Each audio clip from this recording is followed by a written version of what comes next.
Thank you, Mr. Chairman, and Mr. Ranking Member, and thanks to the panel for being here today. Mr. Sharp, I'll ask the first question to you, and others from the panel can chime in. What do you really see in your assessment the purpose of the CFPB to be?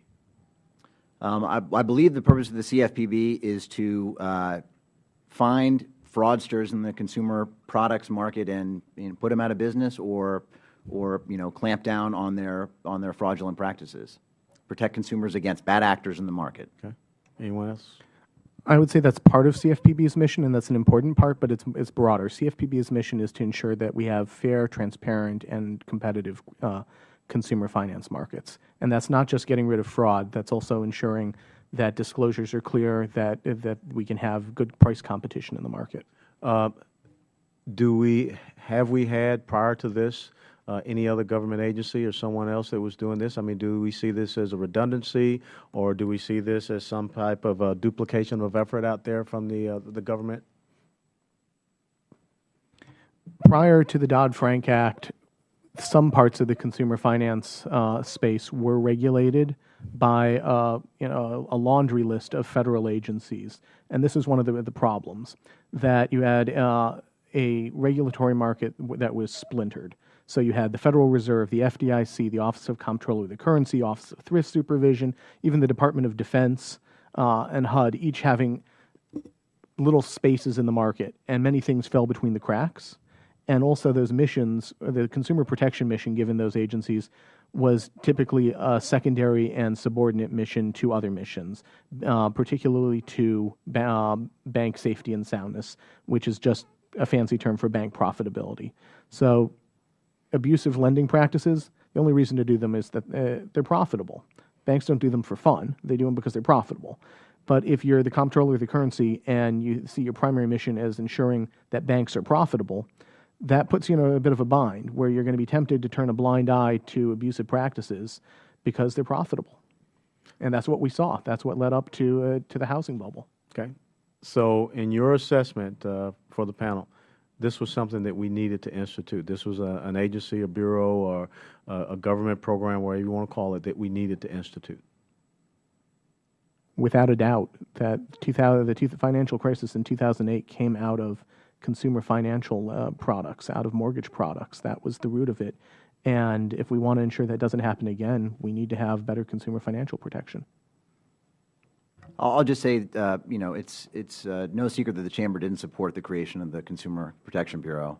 And at this point, our focus is on, it's there, it's up and running, it's no longer an idea on paper. Our concern now is, as the gears begin to turn and it begins to issue regulations and begins to do its work, our concern is that it not become a sort of duplicator of other agencies' work. And there are some cases, at least one very obvious one with the Federal Trade Commission, where the Bureau's jurisdiction and the Federal Trade Commission's jurisdictions overlap. And that was intentional to some degree, and the law requires the two agencies to prevent sort of stepping on each other's toes, to prevent situations where they're duplicating or conflicting with one another. But we do have concern, sort of a general concern, that that will be very difficult to avoid. Mr. Jones, Mr. Fleming, do you believe that the CFPB will enhance free market competitiveness and entrepreneurial spirit or not? Mr. West, thank you for the question. I think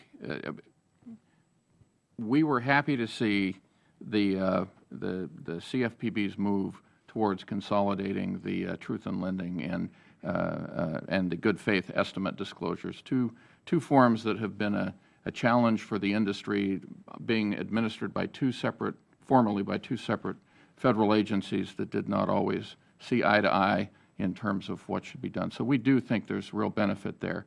Another benefit to our industry could be is that our industry is very heavily involved in automation in order to comply with the multiplicity of rules and regs that we have.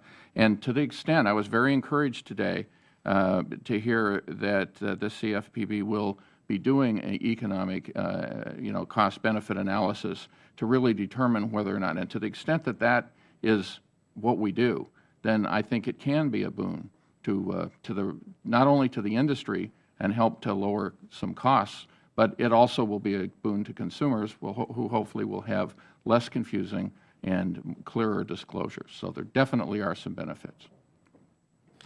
Mr. West, since I'm a trucker and not a banker, I would be hard-pressed to express an overall opinion of the CFPB. What I'm primarily concerned about is just, any new regulations that seem to me, as someone sitting down in Springfield, Virginia, shouldn't really apply to me all of a sudden, coming down and creating new regulatory requirements. So from that perspective, I'm concerned about that section. But overall, I'm certainly not in a position to register an opinion on the group as a whole. So thank you.